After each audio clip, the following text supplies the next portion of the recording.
कौन? मैं एसपी अर्पिता खन्ना। दरवाजा खोलिए। 2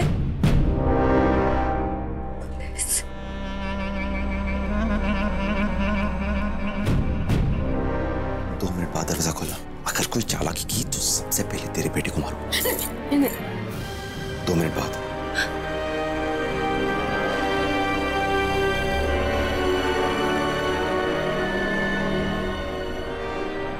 इसकी वो जोड़ीदार आई है।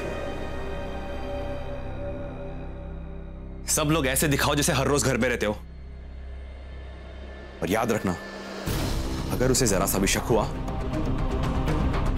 तो सबसे पहले तुम्हारे बच्चे मरेंगे। संभाल उसे और कैसे भी करके उसे यहां से भगा। और इस बार कोई चालाकी नहीं करना, वरना फिर गिड़गिड़ाने का भी मौका नहीं दूंगा मैं। ये गन पकड़, शक नहीं होना चाहिए उसे, ध्यान रखना। मैं ऊपर बच्चों के पास जा रहा हूं और इस बार कोई गड़बड़ की सारे के सारे बच्चों को लेकर मरूंगा। नहीं, सब लोग अंदर चलो। चल अंदर चल। अंदर चल। हाय, चल। भी नहीं। चल।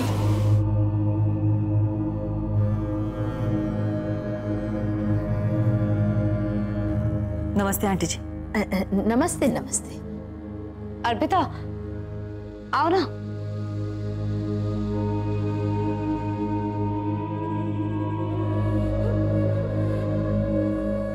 अचानक आना हुआ तुम्हारा, कोई जरूरी काम होगा ना? आओ ना, बैठकर बात करते हैं।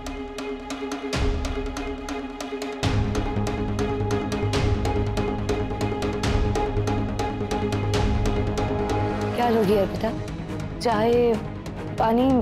नहीं, थैंक यू सो मच। वंश कहाँ है? आपके भैया भाभी का अंतिम संस्कार तो उसी के हाथों होगा ना? वंश तो उन टेररिस्ट के पास है, क्या कहूँ। एक्चुअली ये भी एक वजह थी मेरी यहाँ आने की। मैंने सोचा आप सभी लोगों को पुलिस सिक्योरिटी में, पुलिस वैन में शमशान ले चलते हैं। वैसे भी पूरे शहर में रेड अलर्ट लगा हुआ है और पुलिस इमरजेंसी केसेस वालों की मदद कर रही है। लेकिन मैं ये सब आपको क्यों बता रही हूँ? ये सारे ऑर्डर्स तो आप ही के हैं ना कि इमरजेंसी केसेस को पुलिस सिक्योरिटी और वैन में ले जाया जाएगा। चलिए पुलिस वैन में ले चलते हैं आप सबको। वंश को बुला लीजिए। इतना क्या सोच रही है ये? कहीं कोई गड़बड़ तो नहीं है? दरअसल वंश अभी है नहीं घर में। कनक है ना, उसके साथ खेल रहा है। यहाँ नहीं, पड़ोस के घर में। वहाँ पे और भी छोटे छोटे बच्चे हैं ना, तो कनक को वहाँ अच्छा लगता है, तो वंश कनक के साथ ही है वहीं पर। और वैसे भी ना अर्पिता, मैं वंश को ना इन सब चीजों से दूर रखना चाहती हूँ। इतना छोटा है वो, ये सब पता नहीं कैसे। तुम समझ रही हो ना? और गाड़ी तो है ना मेरे पास, बाहर है ना गाड़ी, मैं चली जाऊंगी। ठीक है madam ji, if you insist, मैं चलती हूँ। अगर कोई भी काम हो या जरूरत हो तो मुझे बुला लीजिएगा।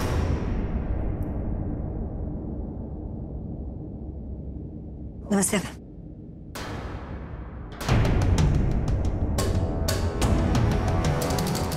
Good job. इस पुलिस वाली को कोई शक नहीं हुआ।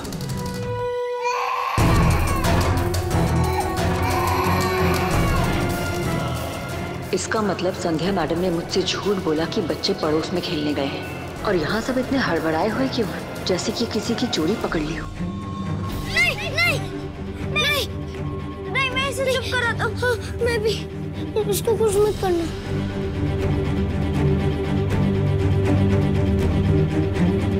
मैडम जी, आपने तो कहा कि बच्चे पड़ोस में खेलने गए हुए हैं,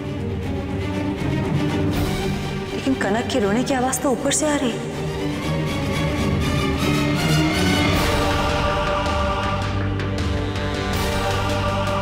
हाँ वो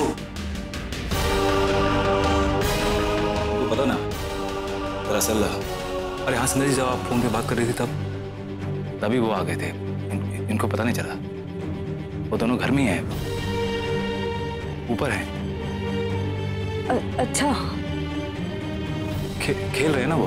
ये तो बहुत अच्छी बात है कि वंश घर पे ही है। सूरज जी प्लीज वंश को बुलाइए ना। बच्चे के साथ इतना बड़ा हादसा हो गया, मैं मिलना चाहती हूँ उससे।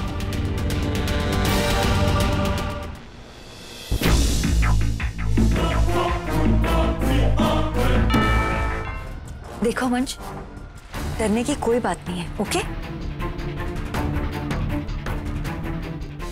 क्या हुआ वंश, इतना क्यों डर रहे हो? किसी ने कुछ बोला?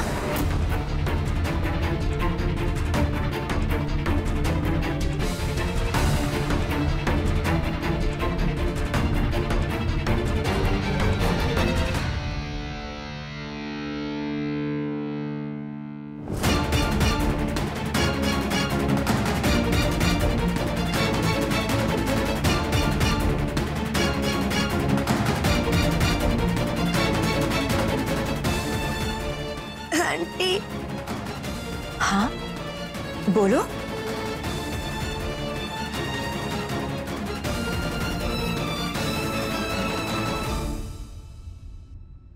गुड बॉय, बताओ क्या हुआ?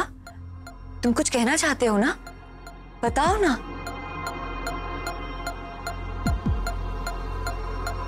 वंश ने अगर कुछ भी कहा तो उसकी कीमत वेद और कनक को चुकानी पड़ेगी। एक बात समझ ले लड़के, वहां तूने सच बोला और यहाँ पे सबको मार दूंगा। आंटी, मुझे बस एक बार मेरे मम्मा पापा के पास लेकर चलोगे?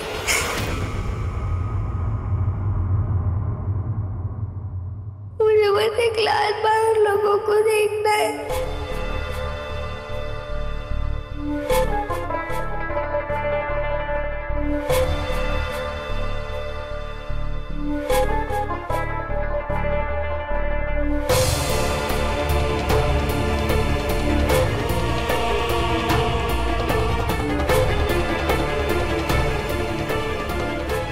हाँ वंश बेटा,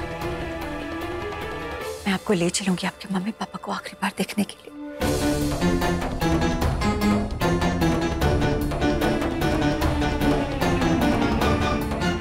वंश दुखी है ये समझ में आता है, पर ये इतना घबराया हुआ क्यों है? कोई तो बात है यहाँ जो सब छुपाने की कोशिश कर रहे हैं। बड़े तो आसानी से झूठ बोल गए, लेकिन ये बच्चा नहीं बोल पाएगा।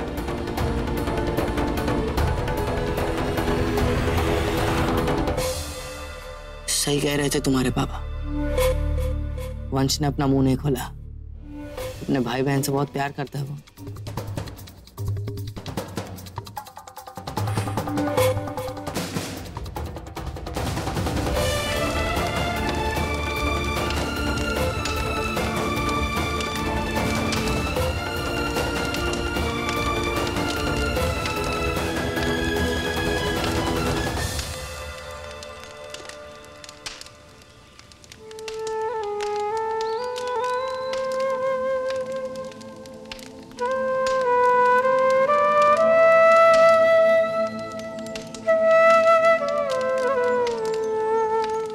संध्या, भाई होने के नाते तुम्हारी जितनी भी जिम्मेदारी है वो मैं उठाऊंगा।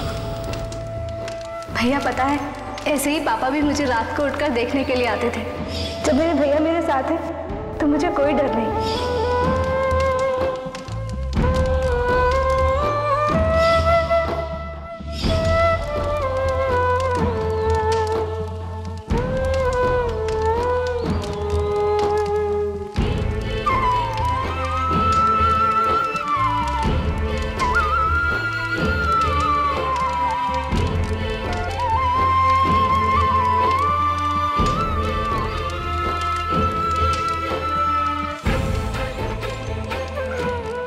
मम्मी पापा के जाने के बाद भैया भाभी ही मेरा भाई कहते सूरज जी।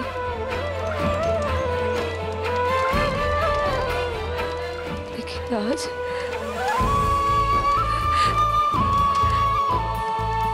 ऐसा लग रहा है जैसे मैं अनाथ हो गई। भाभी के साथ साथ मेरे बचपन की सारी यादें सब खत्म हो गई। मैं जानता हूँ संध्या जी कि आपका दर्द बहुत बड़ा है, जिसे स्वीकार करना बहुत मुश्किल है, लेकिन ये वक्त तो खुद को संभालने का है संध्या जी।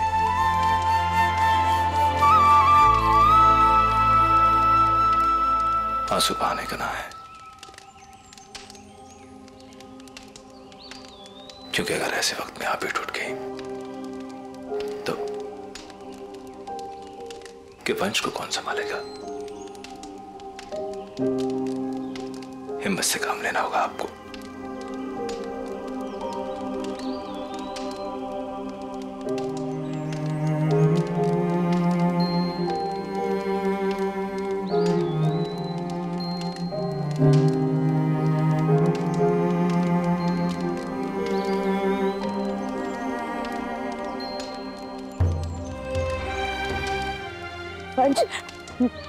बेटा, आपके मम्मी पापा भले ही आपके साथ ना हो, लेकिन पता है उनका आशीर्वाद, उनका प्यार, उनकी यादें हमेशा आपके साथ रहेंगी।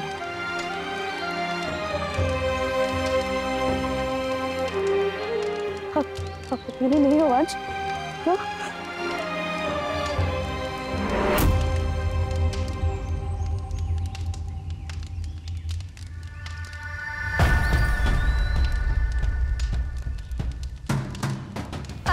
मेरे मम्मा पापा हमेशा मेरी यादों में रहेंगे।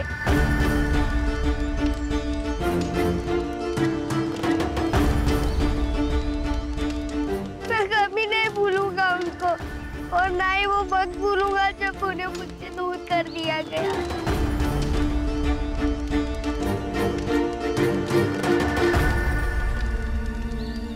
और ये भी कभी नहीं भूलूंगा कि मेरे मम्मा पापा को मारने वाले लोगों की मदद आपने की है। अर्पिता जी,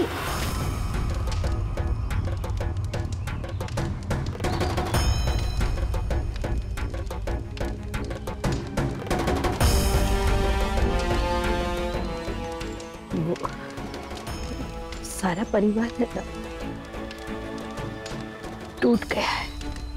हमारी जी इच्छा थी कि मैं छोटे छोटे टाबरा में ना अंकुर जी और अंकिता जी की आत्मा की शांति के वास्ते खानों खिलाना चाह रही थी।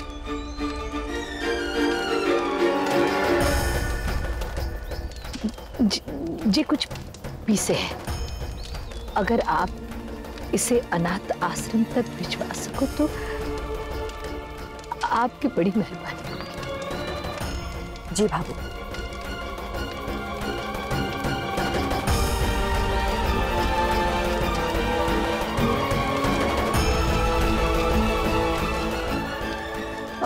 वो अगर जल्दी भिजवा सको तो भेज देती हूँ भाभी। हाँ।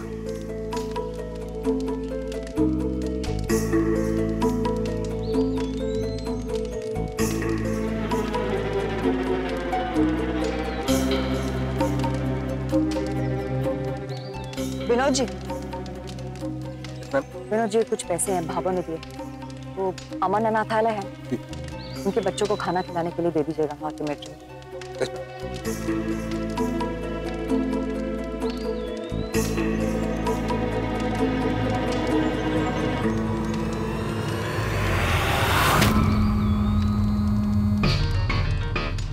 संध्या मैडम को इंडिया के प्रीमियर न्यूक्लियर रिसर्च सेंटर से फोन आ रहा है।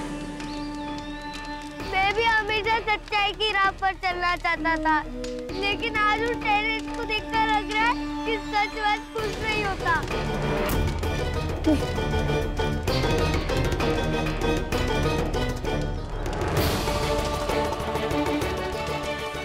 आज मेरा मन कर रहा है कि मैं भी पावरफुल बनूं।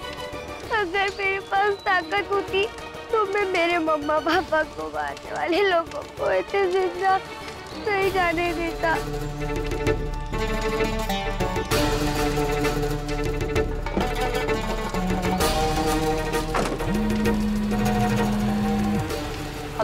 एसएसपी संध्या राठी, मैं इंडियन एटॉमिक रिसर्च सेंटर से यानी IARC से बोल रहा हूँ। आई होप आपके पास सारी इंफॉर्मेशन पहुँच चुकी है। हमारे 3 साइंटिस्ट का एक ग्रुप आज पुष्कर आ रहा है। मैं भी बुरा आदमी बनूंगा, गंदा बनूंगा।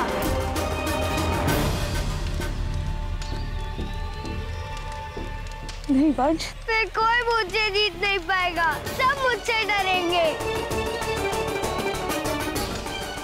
उन तीनों के आइडेंटिटी कार्ड्स पुष्कर कमिश्नर के सीक्रेट मेल बॉक्स में भेज दिए गए हैं। जस्ट अ रिमाइंडर, उन तीनों की सिक्योरिटी की जिम्मेदारी आपकी है, तो आपने अपनी पूरी तैयारी कर ली होगी। Wish you all the best. मैं नहीं छोड़ूंगा जिंदा मेरे मम्मा पापा को मारने वालों को, कभी नहीं।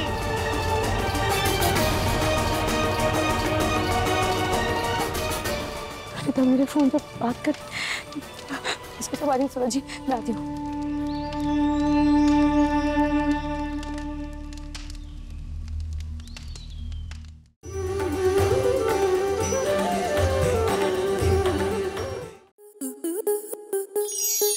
स्टार प्लस के ऐसे ही और बेहतरीन लम्हे देखने के लिए सब्सक्राइब करें हमारे YouTube चैनल को।